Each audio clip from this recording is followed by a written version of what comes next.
Pernapasan dada adalah proses bernapas yang melibatkan otot antar tulang rusuk. Saat menarik napas, otot antar tulang rusuk berkontraksi sehingga tulang rusuk terangkat dan rongga dada membesar, paru-paru mengembang, dan udara masuk.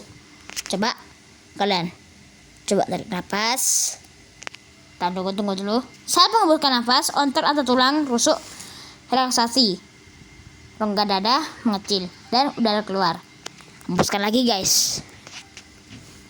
Pernapasan dada biasanya terjadi saat melakukan aktivitas ringan atau bernapas normal. Nah ini guys. Lihat aja gambarnya, guys.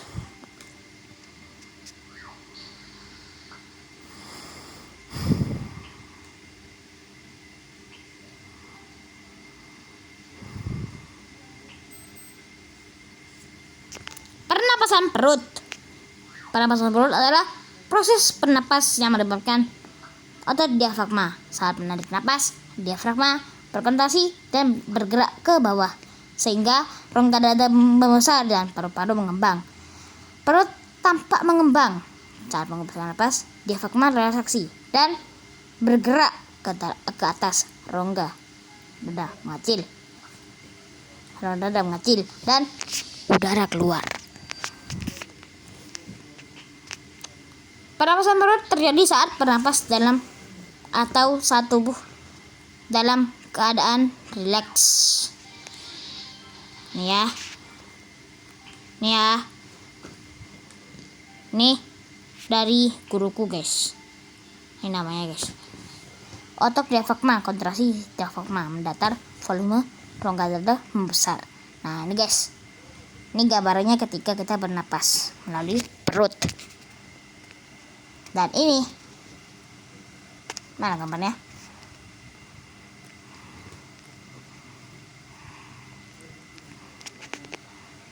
Dan ini adalah saat kita bernapas saat kita masuk ya, memasukkan udara O2 ya, O2. Nah, kalian coba hirup O2-nya kalian di rumah kalian dan hembuskan. Gitu, guys. Nanti kalian akan melihat perut kita itu menurun atau relaksasi namanya. Penyakit yang terjadi pada sistem pernapasan. Influenza, flu ini terjadi pada semua orang, guys. Akibat infeksi virus, gejalanya meliputi pilek, batuk, demam, dan sakit kepala, dan nyeri otot pinggang nas. Asma adalah gangguan pernapasan kronis akibat penyempitan saluran pernapasan, ditandai dengan sesak napas, mengi. Ini kayak gini, guys. Gitu, guys. Mengi, napas berbunyi, dan batuk. Terutama saat udara dingin, aktivitas berat, atau setelah aktivitas berat. Bronkitis, peradangan pada bronkus yang menyebabkan batuk berdahak, sesak napas, dan nyeri dada dapat disebabkan oleh infeksi atau irisasi asap rokok. Jadi bagi para yang bapak-bapak, jangan merokok dulu karena bisa menyebabkan bronkitis. Di stop dulu rokoknya. Apakah bapak kalian pernah merokok? Tegur dia dengan sopan, Pak atau Ma atau Pak ya, jangan merokok, nanti terkena bronkitis. Nah gitu, guys.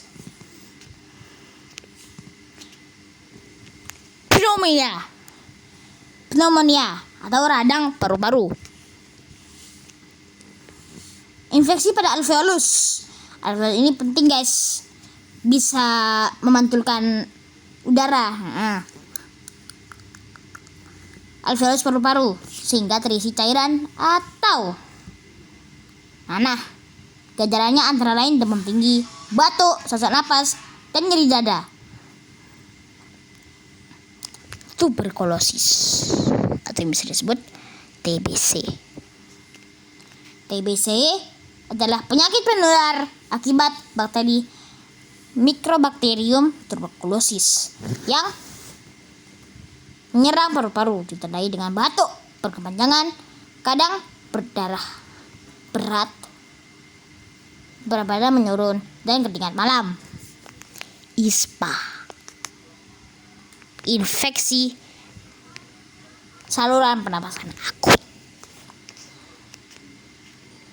Infeksi menyerang saluran pernapasan secara tiba-tiba seperti radang, tenggorokan, dan pilek. Umumnya menyerang anak-anak.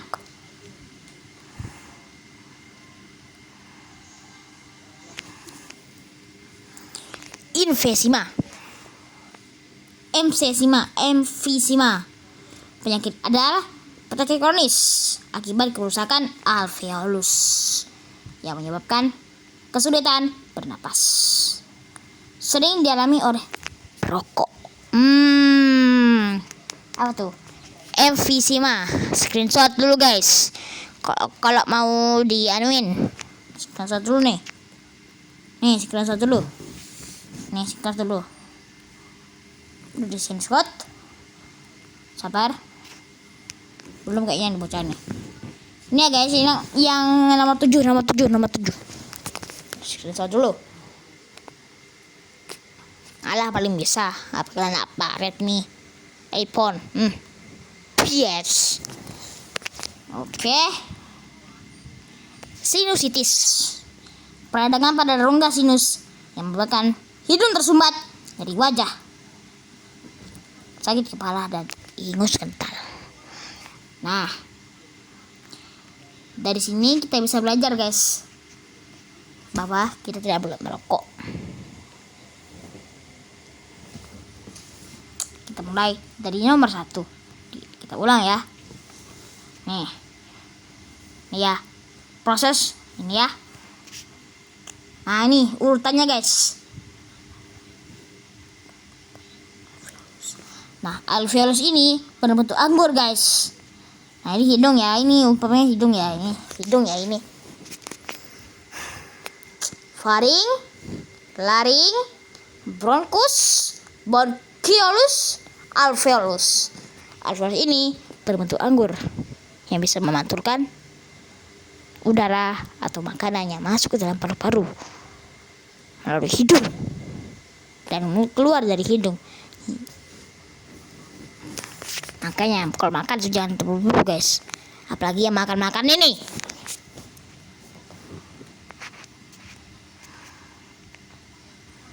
Ini dia urutan ya, ini utama ya, fungsi utamanya ya. Nah, alveolus ini adalah kantung-kantung udara kecil yang terdapat di ujung bronchiolus dalam paru-paru alveolus. Dalam paru-paru ya. Dalam paru-paru ini ya, bagian ujung paru-paru, bagian bawah paru-paru. Nah, itu. Nah, di gambaran alveolus. Nah, ini gambarannya guys. Di nomor 6. Contoh dulu. Kalau kalian searching dulu bentuk alveolus. Bentuk alveolus paru-paru di Google ya. Nah, ini guys. Nah, ini alveolus guys. Alveolus adalah kantung-kantung udara yang kecil terdapat. Nah, ini kantung-kantung udara kecil yang terdapat di ujung bronchiolus. Berarti ini bronchiolus ya, ini yang ada batang-batangannya tuh Nah, di ujungnya itu ada alveolus. Masih banyak terdapat saraf-saraf yang ada di paru-paru. Masih ada banyak, guys. Ini dibacakan. Nah, sekarang kita next ke bronkiolus. Bronkiolus adalah cabang-cabang batuk. Balik. Waduh. Cabang-cabang kecil dari bronkus yang terdapat di dalam paru-paru. Struktur ini berfungsi sebagai penyaluran udara lanjutan yang menghubungkan bronkus dengan alveolus. Ya, nomor 7. Alveolus.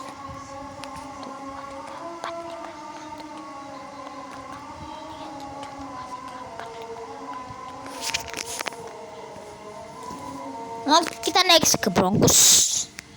Bronkus merupakan saluran pernapasan lanjutan dari trakea yang berfungsi menyalurkan udara ke paru-paru. Secara fungsi, bronkus yang terdapat di dalam paru-paru cabang-cabang kecil bukan. Bronkus merupakan saluran pernapasan lanjutan dari trakea yang berfungsi menyalurkan udara ke paru-paru.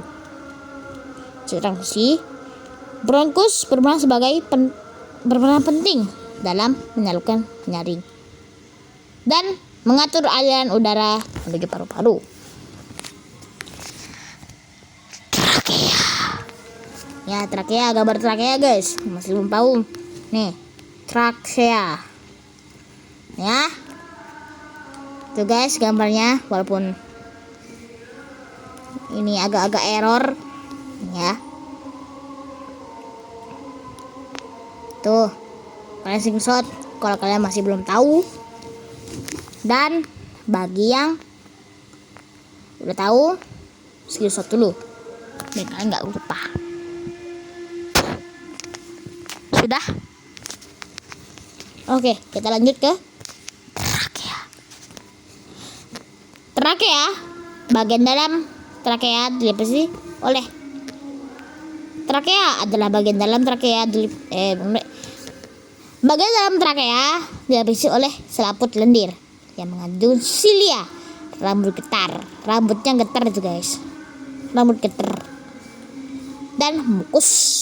Silia dan mukus ini berperan penting dalam menyaring debu, kotoran, dan mikroorganisme yang masuk. Ya, kalian belum tahu mikroorganisme? Nah, itu adalah bakteri, guys. Kuman-kuman yang masuk ke dalam hidung, dan ini perannya trakea berperan penting dalam menyaring debu, kotoran, dan mikroorganisme yang masuk bersama udara. Berarti kita ini sering menghirup mikroorganisme, bakteri-bakteri begitu, guys. Kita sering guys, menghirup mikroorganisme itu, guys. Nah, untungnya ada trakea, guys. Laring. Kita next ke laring. Kita next ke laring. Laring sering disebut sebagai kotak suara. Nah, sekitar suara inilah namanya laring. Laring sering disebut sebagai kotak suara. Kotak. Itu kotak nih. Laring nih. Tuh, betulnya kayak pipa tapi mengembung gitu, guys. Betulnya kotak tapi kayak mengembung gitu, guys.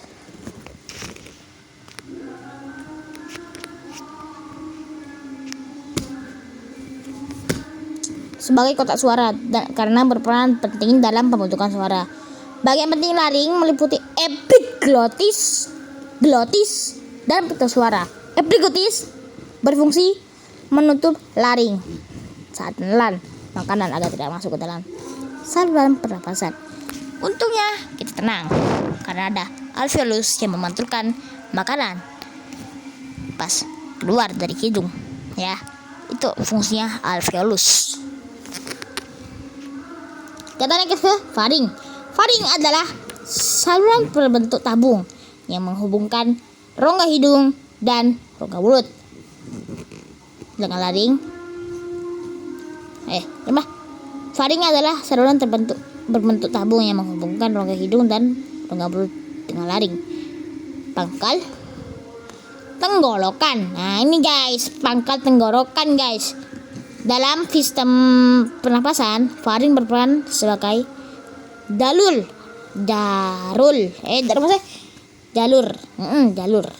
Cadel batu gua.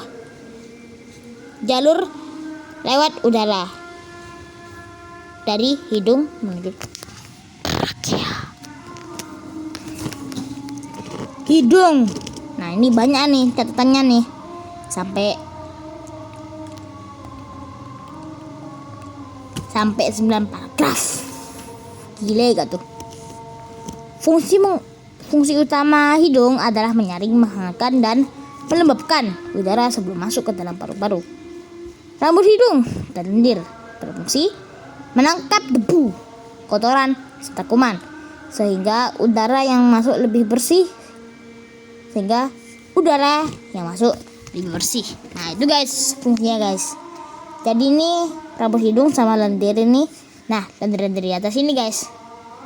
Lendir-lendir yang di atas hidung kita ini guys.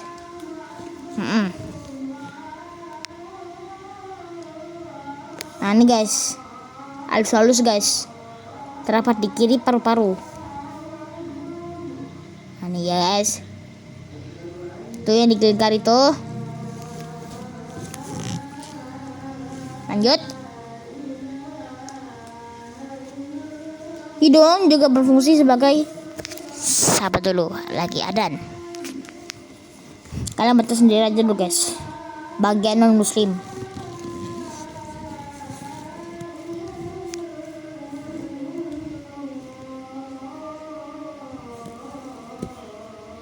Hidung juga berfungsi sebagai indera penciuman karena terdapat saraf pembau. Ya, karena kita ini sudah mengenal bau-bau. Kayak misalkan ibu kita memasak telur. Nah, itu kita kan hirup ya.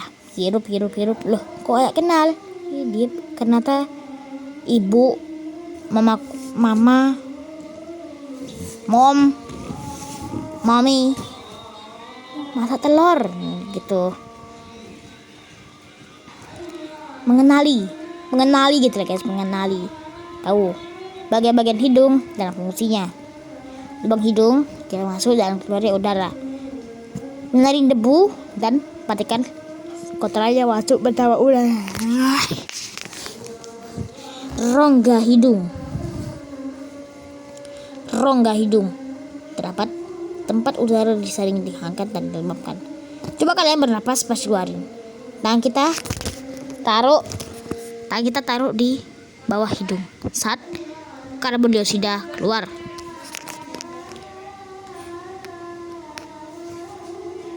Enggak, tulis di komen. Selaput lendir menangkap kuman. Selaput lendir adalah kemampuannya bisa menangkap kuman dan menjaga kelembapan udara. Pembuluh darah, ya kalian udah tahu kan, berfungsi menghangatkan udara yang masuk. Saraf pembau berperan dalam mengenali bau. Dan ini gambar-gambarnya guys. Rongga hidung ya, ini hidung ya. Rongga mulut, faring, laring, trakea, bronkiolus, alveolus.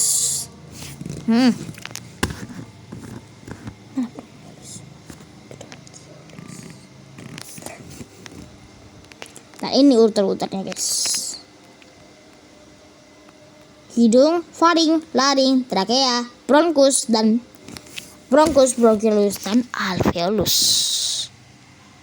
Oke, segitu dulu dengan video kali ini. Sampai jumpa di video berikutnya. Bye bye.